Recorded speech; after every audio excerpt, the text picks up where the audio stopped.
All right, well, good afternoon, everybody. Welcome to panel number 7, Barriers to Technology Adoption. I'm going to switch it up a little bit. Nate wasn't too happy, but I wanted to have slides. So we all have slides, so it'll be visually appealing, since this is a tough spot to have a panel right after lunch. So we're going to start off with a video. Then I'm going to introduce the panel, and then we'll kick this thing off. For nearly 40 years, the National Center for Manufacturing Sciences, or NCMS, has been successful in bringing together highly capable innovators with end users who need technological solutions. Our mission is to improve competitiveness and strength of the U.S. industrial base through collaborations designed to accelerate the development and adoption of innovative manufacturing and technology capabilities. NCMS has built an ecosystem where industry, academia, and government partners can safely collaborate to advance next-generation solutions for the public good. Our flagship program, the Commercial Technologies for Maintenance Activities, or CTMA, offers a proven venue for demonstrating, validating, and transitioning new technologies to the Department of Defense. The CTMA program is phenomenal from the standpoint that it represents an absolute confluence between the government, the DoD needs, and the solution providers within industry and academia, and ultimately all with the sinews and the processes in place with NCMS, National Center for Manufacturing Sciences, to make that whole process work smoothly. NCMS itself brings a certain amount of credibility to the government customer. So they know NCMS, and it allows them a contract vehicle to get access to people like ourselves and other technology vendors. The CTMA program puts industry, academia, and DoD in the same sandbox. So they can collaborate from ideation all the way through implementation of much needed capabilities across the whole Department of Defense. NCMS has allowed us to get in front of a lot of different people, either at the showcases or just being able to present our information at partners meetings and that sort of thing. We've used their CTMA vehicle to let the Navy evaluate current technologies and identify the gaps and what's needed to push it forward and make it an approved system for use across the Navy. So we're still working that process, but it's been invaluable with NCMS's help. So I think the real benefit to industry and academia is that collaboration. It's the ability to get in there shoulder to shoulder with the folks in DoD that have the needs and to discuss what those solution sets can be. We're a very, let's say, still a young company, an early stage company. Our technology is being iterated on, monthly at this point. So NCMS has definitely provided some of that fertile ground for us to get more of that feedback I was already talking about, to iterate our products further. We have definitely, since we joined, made big advancements in connecting to other industry partners that will help us get our solutions to mature where we want them to be. There's a ripple effect. There's absolutely a ripple effect, not dissimilar to some of the stuff that's come out of NASA, right? As you look, Velcro and some other pieces. CTMA and the program that we have here has spawned countless different types and sectors in the market and advanced the way that our country operates.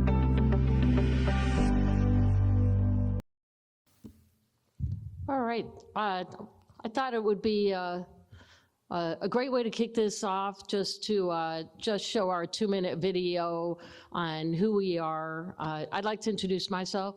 My name is Debbie Lilu. I'm the Executive Vice President for Maintenance and Sustainment, Business Development, but I also oversee the CTMA program, Commercial Technologies for Maintenance Activities. Before I start, I have a couple slides. Everyone has a couple slides, but we thought it would be visually appealing, like I said, but I'm going to read the bios, which I hate reading bios, so I added a different element to just switch things up a bit, where I said, okay, give me a bio, maybe 2-3 sentences, because I don't want to read, paragraphs, but I said, tell me a fun fact about yourself. So my fun fact is my first job was picking tobacco, shade tobacco in the fields of Connecticut. And I guess I wasn't good enough to be in the barn with the rest of the ladies, the sowers. They put me out in the fields, which was a real hoot. So that's a fun fact about me. Our first panelist is Mr. John Bell. John Bell is the Chief Technology Officer for HII Mission Technologies. He's an expert in modeling and simulation, training, test, and evaluation of advanced weapon systems. As Chief Technology Officer, he leads Mission Technologies in their development of a broad range of innovative technologies for advanced autonomy, AI, ML, big data, sensors, and weapon systems, unmanned systems, intelligence, and cyber, and directed energy. Fun fact about John. John started his career working at NASA. You weren't an astronaut, were you, John? No. So close. Darn it.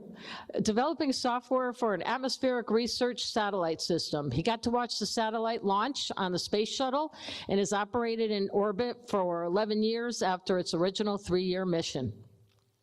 Our second panelist, Mr. John Riley, one of my peers at NCMS. John Riley is the Chief Digitalization Officer at the National Center for Manufacturing Sciences, where he relentlessly supports the national strategy to make advanced manufacturing tools and technologies available to manufacturers of all sizes. Mr. Riley brings a clear vision and strong understanding of the benefits advanced manufacturing technology provides for the defense industrial base. He brings more than 35 years of aerospace, defense, and automotive experience in the areas of product development, design and validation, collaboration, program management, and digital capabilities. In his role at NCMS, Mr. Riley provides strategic leadership to a variety of the technological collaborations across industry, academia, and government partners focusing on digital transformation. Fun fact about John. Not directly related to the current Department of Homeland Security, but John's first job, another first job, was to improve ballistic missile, otherwise called Minuteman, accuracy and support satellites, which are called DSPs, used to detect foreign missile launches. He also, unfortunately, has struggled for over the past 30 years visiting his in-laws in Hawaii, where his wife was born and raised. That's awful, John. Sorry. Our final panelist, Mr. Brian Kananachik. Did I get that right, Brian? You know, I was practicing for like a half hour. Like, I must have choked, sorry. Brian Kay is Vice President of Research and Development at Boston Engineering, where he leads the development and management of the company's technology and commercialization portfolio focused on digital technologies and robotics. With more than 15 years of experience, he specializes in advancing innovative solutions that improve workforce productivity and operational efficiency across complex, industrial, and mission-critical environments. His expertise spans IoT, AR, VR, robotics, and enterprise solution development with a strong track record of bringing new technologies from concept to production. And Brian with Boston Engineering has been a great partner with NCMS and working with us on many, many projects under the CTMA program. Fun fact, we gave me two options. I'll pick both. Option one, Brian has helped turn highly technical engineering data into immersive virtual experiences, including work that let people virtually step inside a submarine before ever setting foot in one. Outside of engineering and robotics, Brian has trained in MMA and karate, bringing a sense of discipline and composure to the way he works. So please welcome our panelists. Be a little space, but the election times aren't pretty fast. All right. Well, I'll stand here for a bit. Okay, so I kicked this panel off by saying we wanted to talk about barriers to technology adoption. So I think, you know, I don't think we'll have any problems filling up the 90 minutes of our slot. You can see there's many here, and a lot of them we work on with CTMA. For example, awareness. I have been telling everybody that I spend a tremendous amount of time on my day. I make a point to I keep at least 1 hour a day open on my calendar so that I can learn more about companies and about innovation that is out there. You don't know what you don't know. And when the government comes to me and says, hey, we're looking for this technology, I said, let's not call it technology. Let's call it, you're looking for this capability, because there could be another way to skin that cat, right? And when we work, and I'll get into what CTMA is very, very quickly, but when we're putting a project together, it's very, very important, and you can see it up on here. You have to make sure, I had a really nice conversation with a gentleman at lunch talking about, we set up each project, we set them up for success. And what we do is when we say we want to field a capability, whether it's cold spray, derivative of additive manufacturing, or some type of plasma that we want to demonstrate in all the shops at Norfolk Naval Shipyard, for example.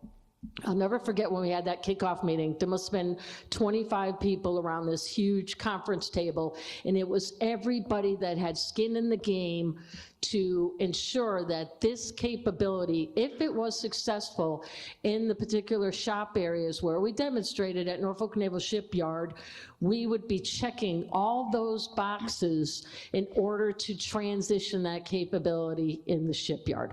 So it's very, very important to have those key stakeholders sitting right beside you. Everyone has skin in the game.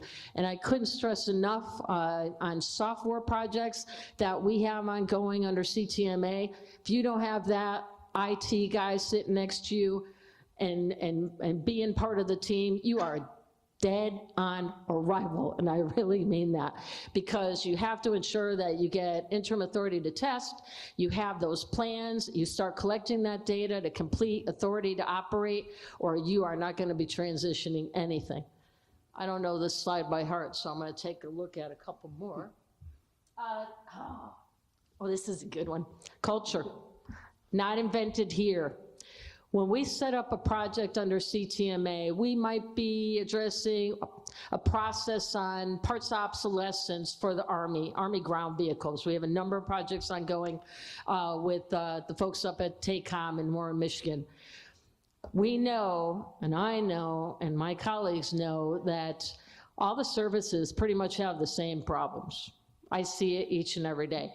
So we make a point when we're setting up that project, although the Army ground vehicles might be the lead on sponsoring this project, but we make sure that, hey, NavAir, NavSea, Marine Corps, Air Force, you don't have to provide any funding, but participate as an observer, so that when we do go to technology adoption, you can see along the way. You might have input on, well, hey, I know the Army does it this way, but in order for us to use this capability, whatever it may be, you should think about maybe customizing, making necessary changes so that when it comes our turn to adopt this capability and transition it to whether or not it's the ALCs or the maintenance depots, industry and or academia understands what those requirements are.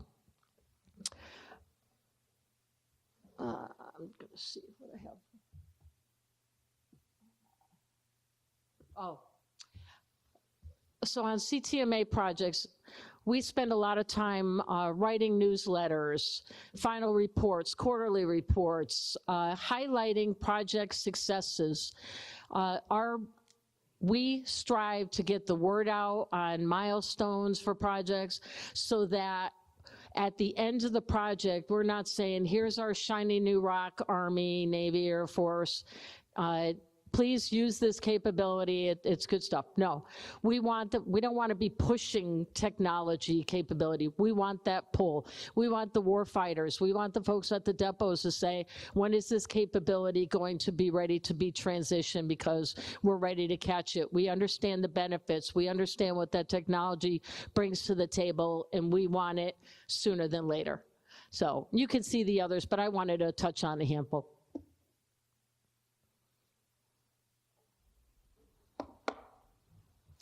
So who's NCMS? We're a company that we have 102 employees. We're located in Ann Arbor, Michigan, about a mile away from the Big House. Heard of them, University of Michigan. Go Blue. And so we're a 501c3 member consortium. We have an office in Norfolk, Virginia, where I hang my hat. We're co-located with the Mid-Atlantic Tech Bridge at the Assembly Building on Granby Street in downtown Norfolk. We have an office outside of Main Gate at Aberdeen Proving Grounds, office outside of Main Gate. You see a pattern here. Outside of Main Gate at Puget Sound Naval Shipyard. We have project managers that reside there in Bremerton, Washington. And then we have an office in Washington, D.C. on K Street. We're celebrating our 40-year anniversary. And we started when we were incorporated 1986. Our mission was to ensure that U.S. companies, U.S. manufacturing companies remain competitive. A number of years ago, we saw a lot of manufacturing go offshore. And all that, the more I talk to the folks at the Defense Industrial Base, they want to start bringing all that capability back within U.S. soil. So we're working very closely with them to do whatever we need, to help them bring that capability back. We have reciprocal memberships, which means no money is passed, but we're partnered with all the national institutes. Back in the Obama administration, additive manufacturing, America Makes, advanced manufacturing, MXD out of Chicago, the composites, Simani, the Institute focused on cybersecurity, the ARM Institute. We partnered with them. We helped facilitate for DOW the robotics consortium, LIFT consortium, and there's a couple of others that escape me. We have a number of members that we collaborate with across all sectors of industry, automotive, medical, aerospace, defense, universities, a number, and we've seen an uptick. I hope that Christopher Newport University will join us and maybe participate on future CTMA projects. But there's a number of universities that we partner with that are participating on CTMA across the country. Within the NCMS ecosystem, I deal with companies that developed a game changer magnet technology that is now being broadly adopted across the Navy, and he developed this in an outbuilding in the backwoods of Colorado. Started out with 2 employees, but we also deal with the Boeings, the BAEs, the General Electrics, and the list goes on and on with Lockheed Martin, Airbus, and the list goes on and on.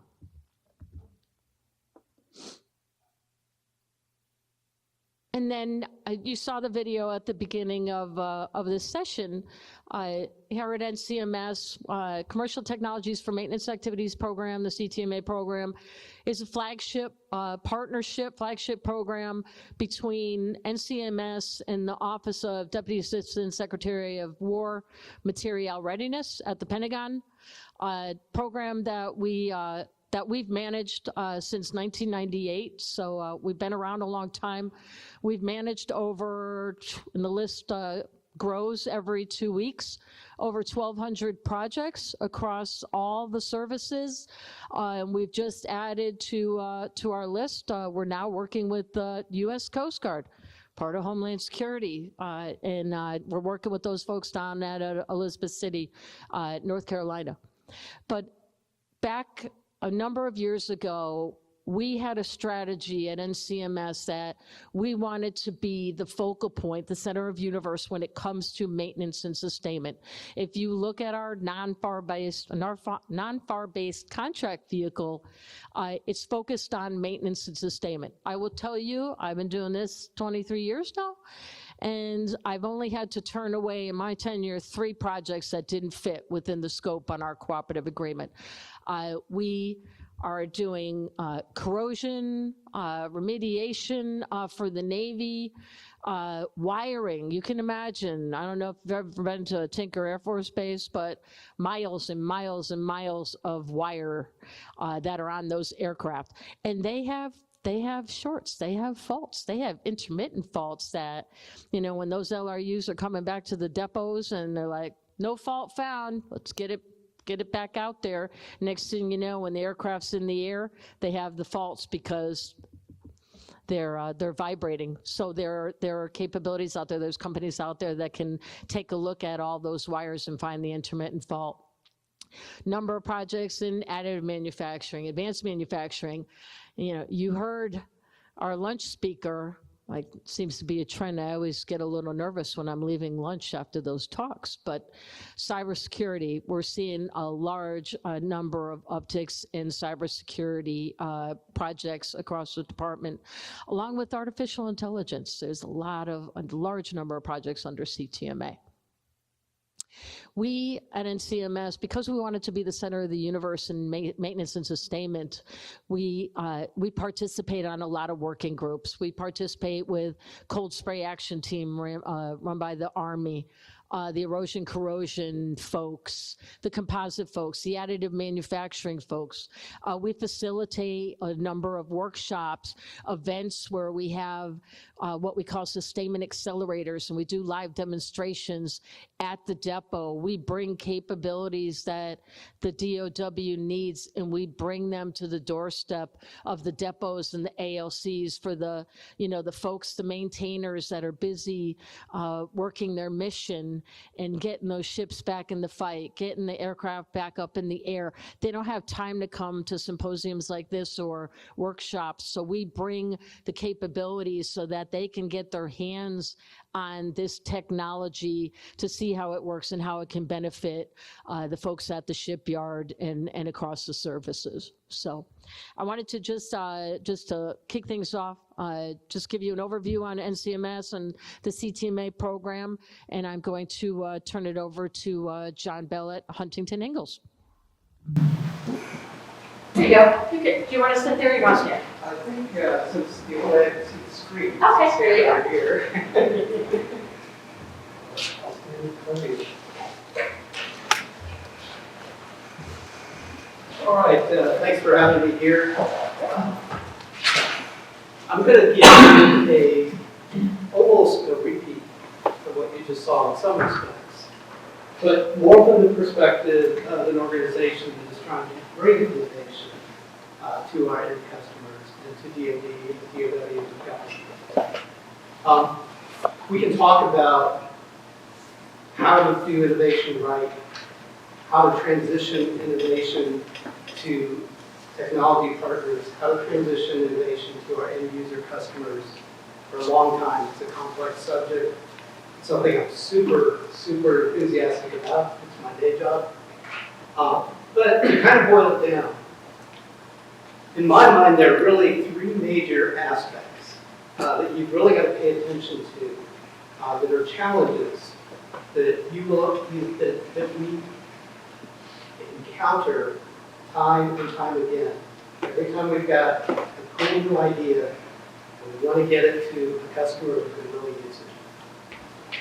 And a lot of this is not specific to any particular type of technology or any particular type of customer, whether it be DoW or government. A lot of it is just endemic in the nature of technology and in the nature of people. So the number one factor you've got to consider when you're talking about transitioning innovations is people. You mentioned earlier, entrenched incumbent interests, not invented here. But it's more than just not invented here. You have to peel back the onion a little bit on not invented here. Why is not invented here matter? Well, it matters because people have got interest in what they already have. They know it works. If it doesn't work very well, they at least know how it doesn't work very well. They've been making it work. They get paid to make it work. They've been working on it for a long time. Maybe the organization would receive this innovation will actually not be well off financially. So consider your entrenched interests. And the people that are folks that you have got to convert. Take those folks that are doubters and naysayers, convert them into advocates. How do you do that? You've got to show them how the innovation that you're bringing to the table is in their best interest. If you can't do that rationally, you don't actually have a useful innovation for that organization. So remember that. It's not just waving your hands and saying, oh, they're dumb. You know, there's reasons people are reluctant to try new things. So another reason that we have problems with people is the team that is actually doing the innovation. It's not at all uncommon to have a team that is not strong in all aspects, and you touched on this earlier. You don't have cyber there at the table with you. You may not even recognize that as a weakness until your program is dead in the water. Likewise, you need to make sure that it's fully integrated. That team has got to have all the right disciplines, not just your technology people, your cyber, your IT people, you need legal, you need contracts, but you also need different types of personalities. You need people who can execute technically. You need people who can lead. You need people who can who have a vision and can communicate that vision. You need people who understand what the mission is that your innovation is going to support. Another people area is senior leadership. And again, on both sides of that valley of death, you need senior leadership. If you're developing an innovation, you need senior leadership behind your team, that strong, integrated, innovative team, to back what you're doing, to make sure that it's fully funded, to make sure that you can overcome obstacles. And on the other side, you need senior leadership, not just an engaged customer, but somebody who can help run interference, somebody who can make sure things keep going month after month after month, and maintain that vision and communicate that vision to their organization for that innovation. What about the solution, the innovation itself? Number one problem, the person that you want to accept the innovation doesn't know what to buy. You're a shiny object in search of a problem in their mind. What you want is to understand their mission, understand their problem, and you want them to understand what you've got to sell is what they want to buy. Part of that, though, is to understand how do we integrate that innovation into the customer's organization and into the customer's systems. Without that understanding of the integration, you have a great idea that it's going to go nowhere. Poorly defined mission. Again, shiny object in search of a problem, or you have a problem that you have a solution to. The better you understand the customer's mission, the more likely you are to transition your solution to that customer. Lack of funding and incentives. That's kind of an obvious one, right? If they can't afford your product, it's not going to go anywhere. But also, if they're not prepared to incentivize you as the developer, you're not really going to bring your best to the table. And so you've got to make sure that things are set up in an equitable way, and organizations like yours are really helpful in that, helping bridge that gap between technology providers and technology consumers. Another weakness that people run into is lack of tests and demos. You know, we've all heard the term vaporware, slideware. Trust me, it looks really good on slides. That's never going to transition. Until you've got something you can show, something that can be tested and demonstrated to work, it's a huge challenge. And then finally, there's the actual acceptance of the transition. The acceptance of the innovation to a transition process. Well, you better have a transition plan. And you better have a transition partner. Your transition partner is not necessarily the same as your customer or the bill payer. Your transition partner is the one who actually cares and is passionate and is dying for what you've got because they have problems every day that you can solve. They're the ones who are going to be your advocate. They're the ones who are going to help you understand how to tailor your solution to their needs. Wrong acquisition strategy. That one is kind of government specific. We could talk for an hour about the new acquisition strategies that are in place. The key thing here is if we're trying to bring innovations to the table, We're trying to move fast. An acquisition strategy that involves detailed requirements and building a bespoke solution over the next 10 years is not moving fast. Again, back to we want to have something demonstrable, something tested, something that's almost ready to go right off the shelf, if not completely ready to go off the shelf. And we need the right kind of contract vehicles, non-traditional contract vehicles, to be able to provide that rapidly, effectively, and cost-effectively. Finally, a huge one, rules, regulations, IT challenges. I could write 20 sub-bullets over that one. Cybersecurity is one. Safety regulations is another. Copyright and contract law. But also, IT challenges are kind of a particularly hot one now, as we're moving from bespoke government services delivery to non-traditional approaches. And in that environment, companies that aren't careful, they end up giving away their IP without even meaning to. Or on the other side, the government may miss out on extremely important IP rights that they need to make the program successful and don't know how to negotiate with the provider. So that's another big challenge.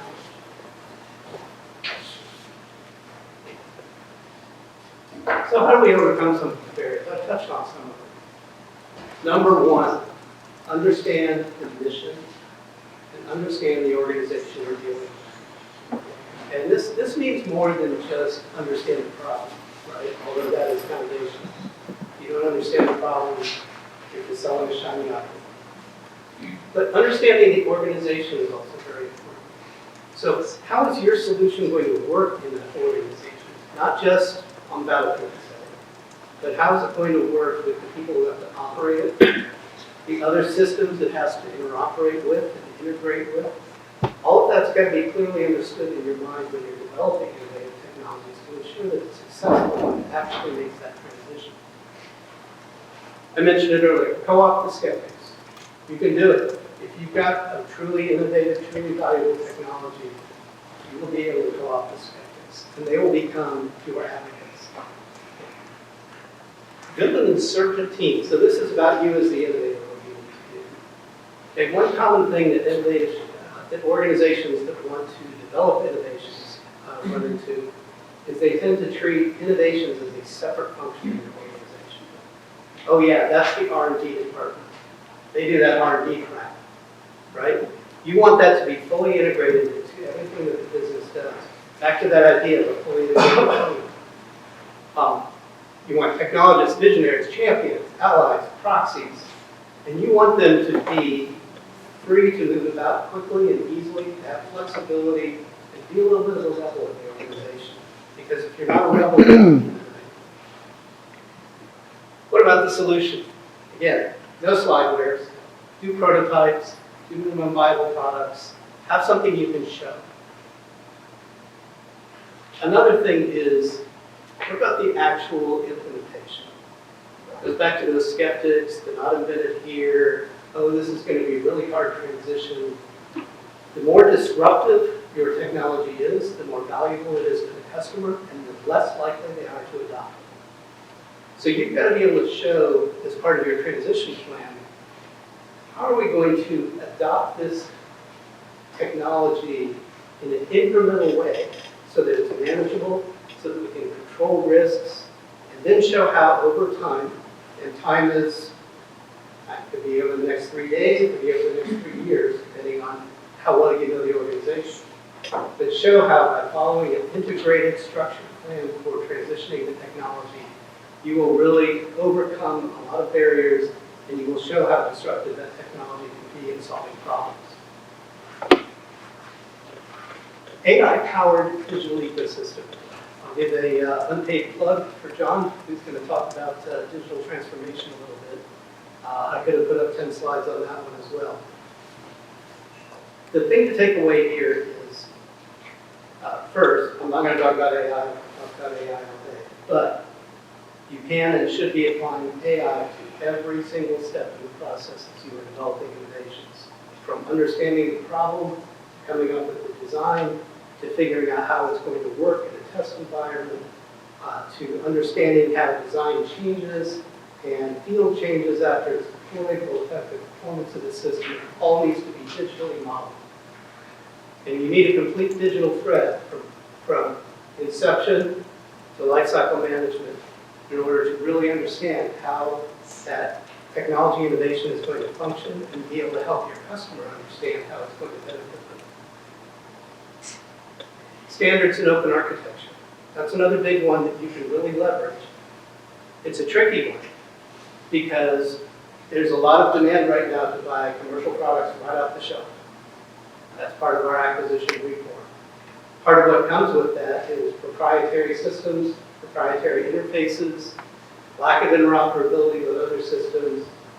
Understand your customer, whether it's a warfighter or somebody who's protecting critical infrastructure or responding to a power outage.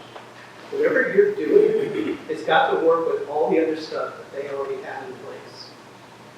So if you can use common standards that they are already using with their systems, if you can use open architecture in the way you implement it, you may be making a design trade-off, but it's going to pay off in the long run for both you and the customer because your solution is going to be more useful in the long run. Finally, there's acceptance. We talked about find a passionate customer and transition partner. If you don't have that, you're a sales droid trying to peddle sharp knives. Rapid test and demonstration using live and synthetic environments. This is back to that digital ecosystem I was talking about. I'm a modeling and simulation guy, so I got to do a plug for modeling and simulation. One of the things that we learned over many years in supporting the Navy's test and training architectures is that we need more than just models. We need more than just constructive simulations, computer games, if you will. We need to actually integrate those computer game-based models with virtual simulators for people who are actually operating simulations, and integrate them with actual live systems. So when you do live, virtual, and constructive, put it all together, you get enormous insights into how your new technology is going to work. And you create an environment in which people can train on how to use this new technology. Create an environment in which you can demonstrate the new technology. And they can see not just how your box works, but how it's going to change how that whole big system of systems that your customer is really most concerned about, how it's going to change for the better when your technology is fully integrated. Sustainment. That's what we're here for at NCMS. Sustainment is really key to transition. If you have not built sustainability and all the abilities, reliability, sustainability, maintainability, if you've not built that into the design of the system up front, you better make that as a deliberate choice. In other words, yeah, my product's disposable. You're going to buy 1 million drones, and every single one of them is going to fly once and never come back again. Okay. Maybe we don't really care about sustainability, but we do care about, even there, we care about reliability. Is it going to take off when we launch it that one time? We care about things like cybersecurity still. Is it vulnerable to being hacked once it's in the air? So understanding what happens to your product once it actually is in the wild and is being used by the customer is one of the most important things you can do to ensure acceptance of that product when you transition. Finally, the last one is ally with other partners. NCMS is a good example of that. There's a partner that you can come alongside with who will help you work through this transition process. If you're a small business, it may be in your best interest to ally with a larger company, maybe that's very familiar with the customer, that knows those complex cyber systems and contract systems.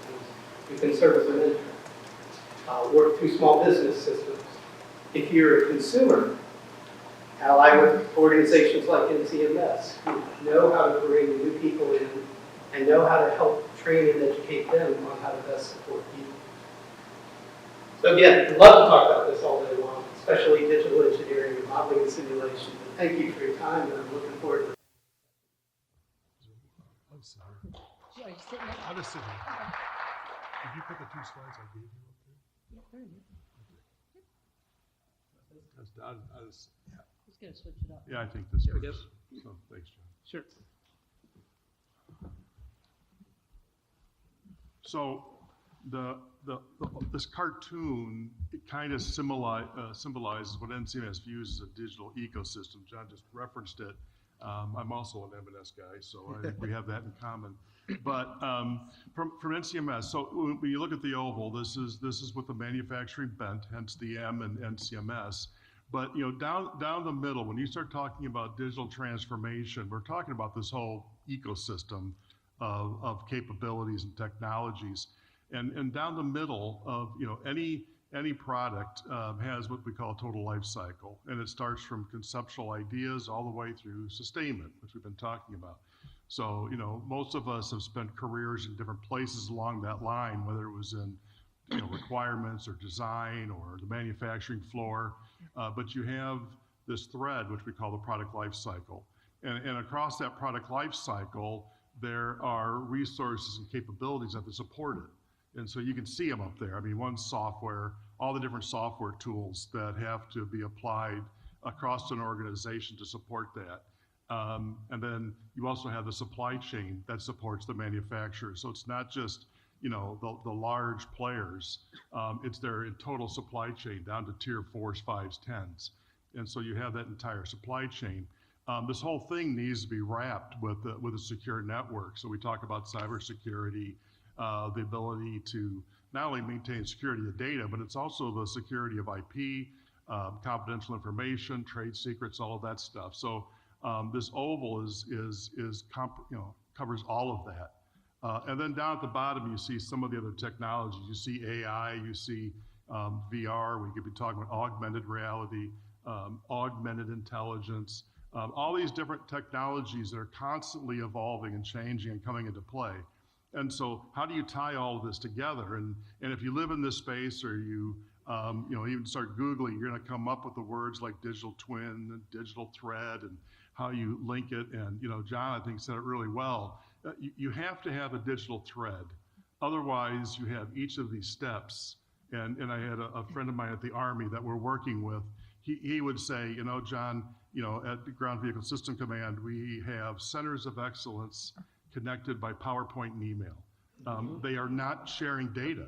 The data you have really talented people looking at system engineering, but their data is not connected to the prime, and it's definitely not connected to the depots where the repairs are done. So how do you create the ability to seamlessly go back and forth? And that's the digital thread. And it's tying into not only the models, it's tying into the prototypes, it's tying into the vehicles out in the field. You have feedback loops where you have information coming off of the equipment that feeds into the predictive maintenance capabilities, which tie into are the requirements right. All that has to be ubiquitous and connected. And the other point that John made that I want to completely pound on is that all along there, you could be applying AI. And you could be applying capabilities to take those steps. And once they're connected, you significantly accelerate your ability to communicate across the organization, across the supply chain, across an ecosystem. But when you start applying the AI, then it even accelerates it further. So that's the space that I sit in at NCMS, working with a lot of our partners and looking at how we can help to do that. Now, the other slide here is, so if you've ever read the book Open Innovation, I really like the book Open Innovation, and he talks about how you try to accelerate innovation, but how you also have on-ramps and off-ramps for technology ideas to come in during the life cycle. And a lot of this is built around companies and their suppliers. What I did here was I tweaked the idea of this funnel where a company like a Huntington Ingalls would have all these inputs coming in the front end. And they're large enough to where they can create the teams and have the resources to really do a lot of this independently. So could a Lockheed, so could a Ford Motor Company. What NCMS does is we really target primarily the smaller technology, the capability developers and integrators.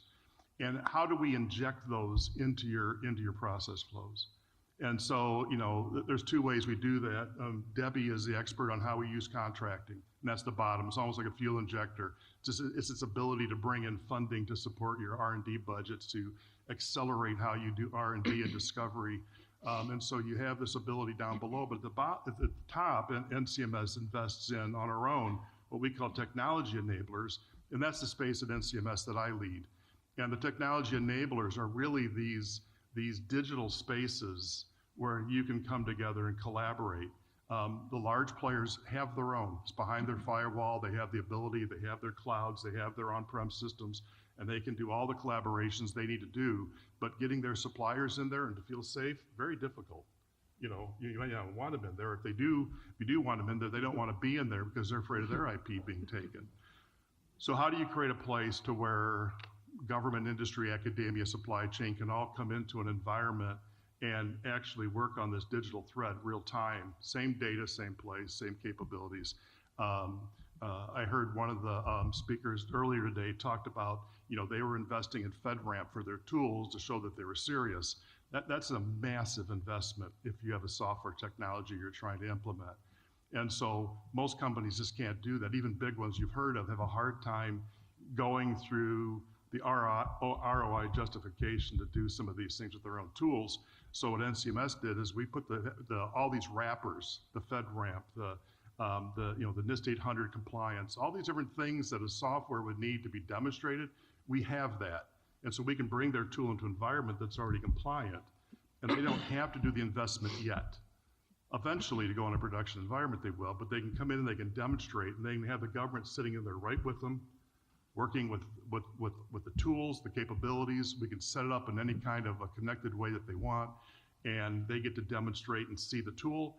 It's not just a PowerPoint anymore. It is now, okay, this is exactly, well, I would like to set this up. Can we connect it to this tool? Because that's what we want to do. Absolutely. We'll bring that vendor in. And so, that's one of the things that NCMS does.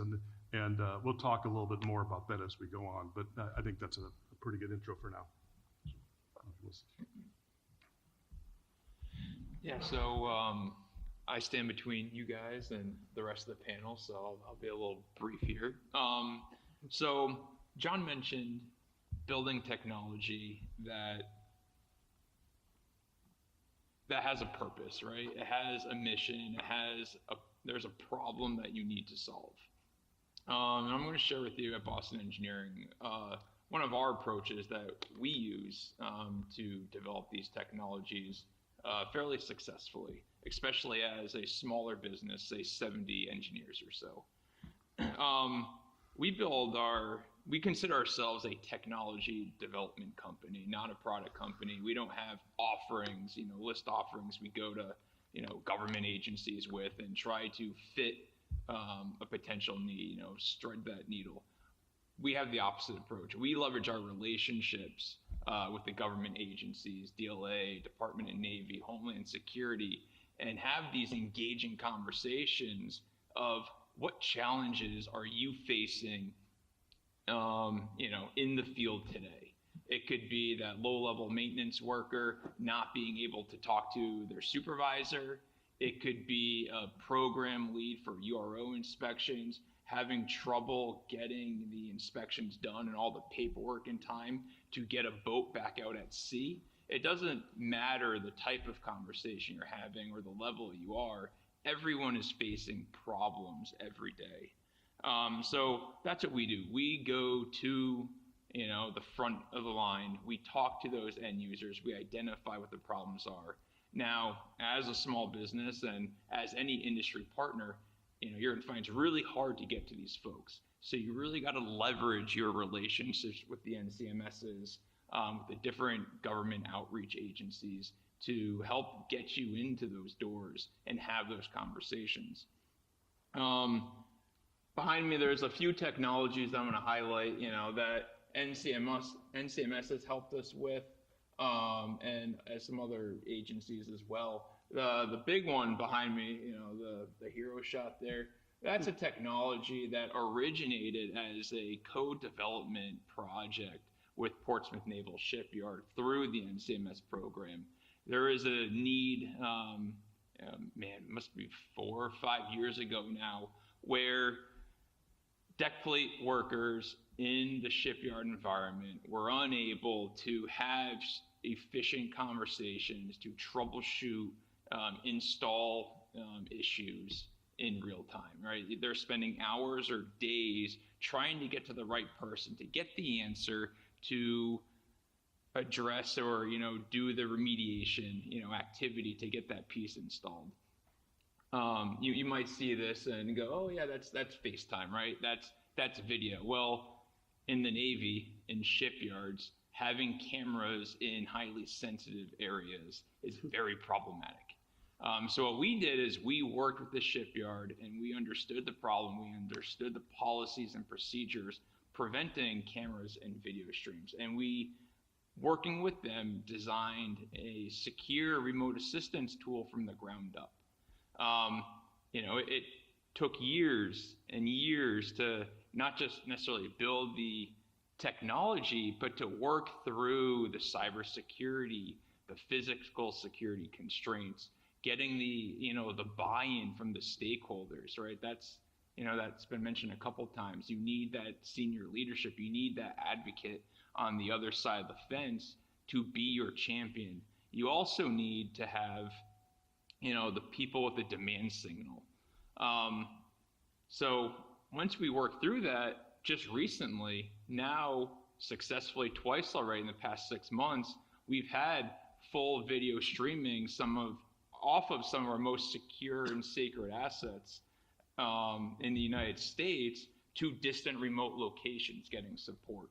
So things that have never been done before in government is now happening, right? We have a war in the Middle East that's driving a lot of it. And as an industry partner, you could take advantage of that opportunity and move the needle much faster, because technology development, building things that actually have a purpose and solve a problem, and not just a small problem, a problem that really moves the needle and drives an agency forward, saves operational days, saves operational dollars.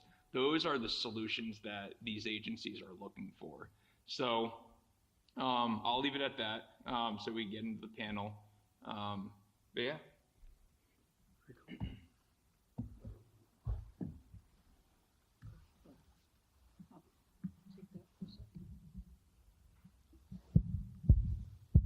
So it looks like we have about 15 minutes left to our panel, but are there any, does anybody in the audience have any questions for our panelists?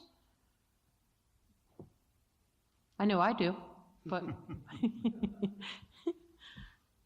Hey, so John, can you give an example of a success where you've been able, Jon, I'll get to you, don't you worry, where, there was an effort that you leveraged the DPG, Digital Proving Ground, Digital Technical Ground, where you've been able to have technology adoption within the DOW. Do you have any within the Department of War? Yeah. Any success stories that you want to leverage? A couple. Our best one that I think is the coolest story is Air Force Special Operations Command came in and they wanted to demonstrate, I think, to the Chinese the fact that they could take a C-130 and land it on water. I don't know if you know how big a C-130 is. It's really big.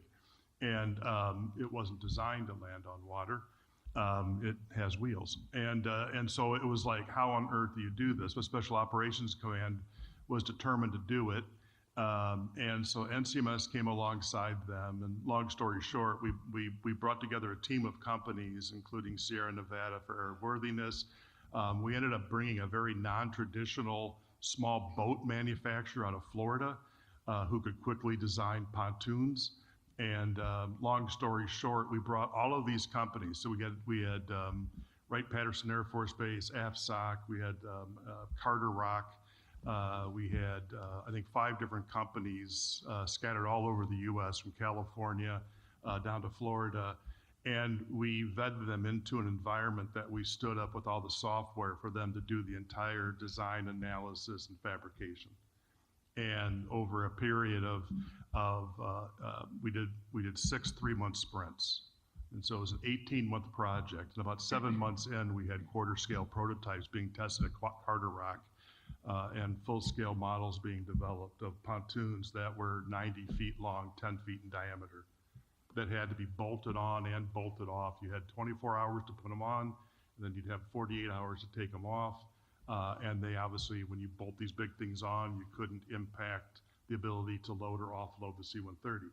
And that was all done in the environment, and it was stood up probably within a month.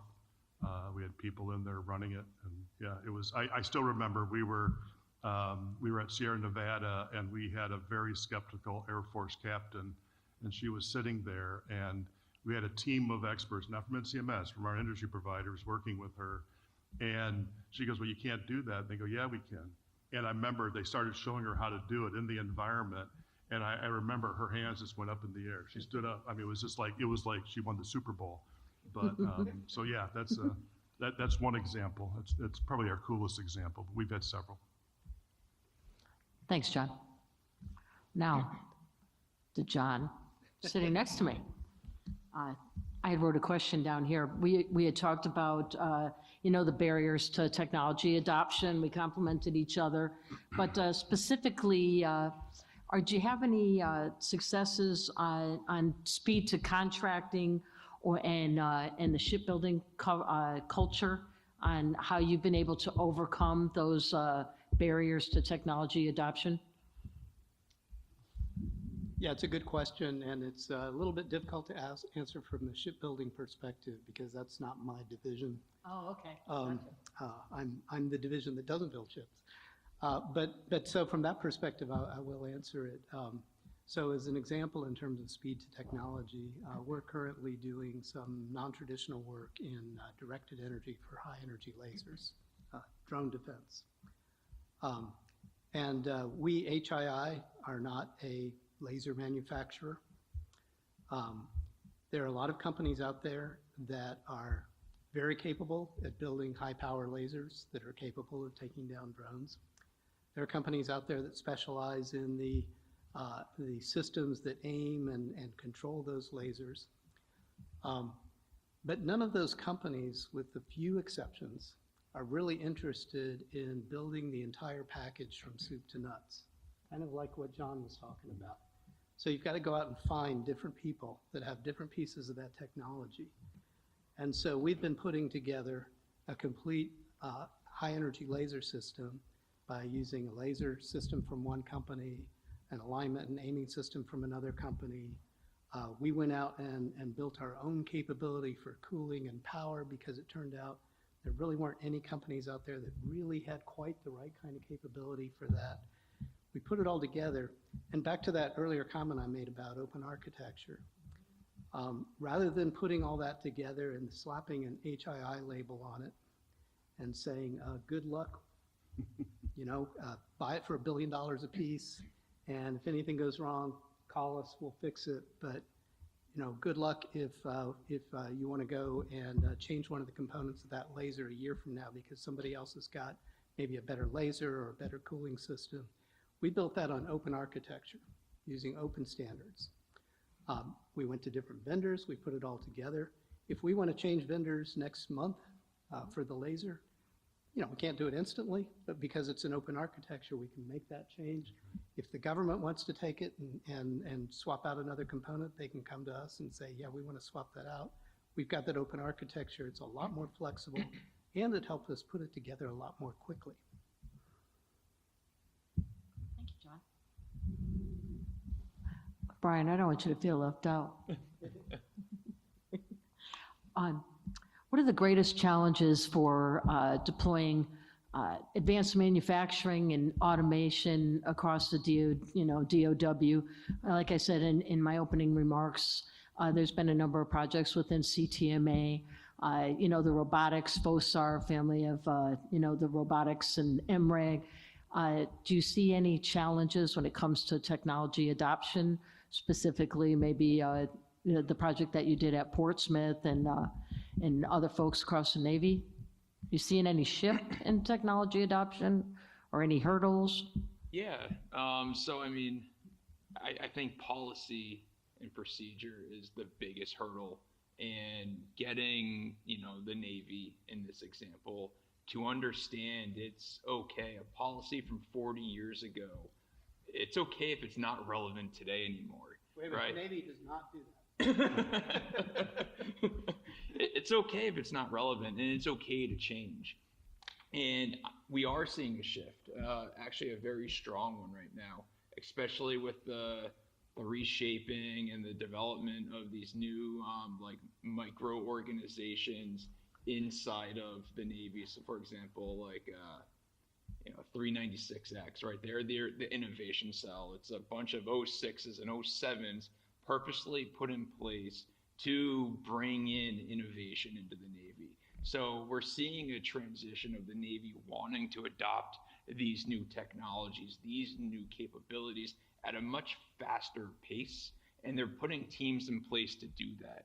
Now, the hard part is getting access to those teams and access of those people to be your champions. But once you have that access, you could much more easily do demonstrations, right? The comment was, you need demonstrations, you need a proof of principle, right? You need MVPs. You need to establish that what you have will fix the problem. And now there's open adoption to do that. The past two evolutions we did with MREG, for example, were considered demonstrations, a demonstration of capability, that it would do the remote assist, bring the expert to you scenarios that these government agencies have, these shipyards have. And then the last thing I'll leave you with is there's a few different types of people that you need to be on your side, right? And they're not the same. We've mentioned this too. You need the demand signal, and you need the use case. That would be your shipyard workers, the director of the shipyards. You need the person that will help you get to yes. Those are your leaders in the program offices, right? They're the yes. There's another third type of person which helps orchestrate and bring everything together, right? That could be an NCMS. That could be, what the Navy has called their SASON team. They're the liaison between industry and government, right? And then you need, obviously, yourself, industry. But it takes 3 to 4 different types of people to actually drive innovation, but we're seeing it at a much faster pace. And we're seeing hurdles being knocked down by phone calls, right? It's no longer years. This time last year, actually, I was sitting in a van over in TRF Bangor, and we were talking about, wouldn't it be great if we did an MREG demo down there in Delta Pier on that boat? And we joked, like, that's impossible. That's never going to happen. They're never going to change their mind. 6 months later, we were doing that. 3 months later, after that demo, we were doing it again, but even farther distance, right? So it's happening, it's changing, and much faster than I ever anticipated a year ago. And it's very exciting. I can totally agree with you on there is a shift when it comes to innovation and moving faster. I mean, every conversation that I have, we were at industrial base acquisition and strategy at DOW level. They're like, we need to go faster. We need to get, build up our supply chain. I will tell you, we've been working CTMA for a long time, and I drive within the organization continuous improvement. We need to go faster. We were probably doing a contract mod, probably 4 contract mods a year. It was taking us months to put projects together. We're now down to days. When we've had urgent situations shortly after COVID, we put a project together in 2 days, moved the money, and executed that project. So it can be done, and we always joke when we have program reviews, my counterpart at the Pentagon would be like, I want our goal to be to execute, put a project together and kick off a demonstration, evaluation, validation type of project in 24 hours. That should be our goal. We need to move fast. If we don't, people are gonna pass us by. You listen to the lunch speakers, we need to do this today, not tomorrow, so. Anybody have any questions out there? I think we'll conclude the panel. We're supposed to be done at 3:15, so I gave you 7 minutes back. So thank you so much for staying here after lunch and listening to us. We really appreciate it. Thank you so much to my wonderful, esteemed panelists, and let's give them all applause.